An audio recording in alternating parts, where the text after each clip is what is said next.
Kaugnay pong balita mga kabrigada, si Senator De La Rosa tiniyak na hindi magiging self-serving ang ikakasang drug war probe sa Senado. Brigada Ann Cortez, ibrigada mo. Brigada Live Report.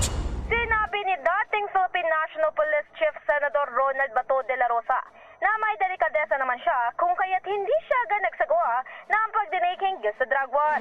Pero dahil kinakailangan naman ng i-check and balance ang mga naging alegasyon sa Kamara, ay handa siyang pangunahan nito. Ngunit pagtitiyak niya, mananatili lang siya sa pagtalakay sa katotohanan upang hindi ito maging self-serving. Samantala, magiging moto proprio naman ang investigasyon dito hanggat hindi pa umano na i-refer sa kanya ang resolusyon ni Senator Christopher Bongo.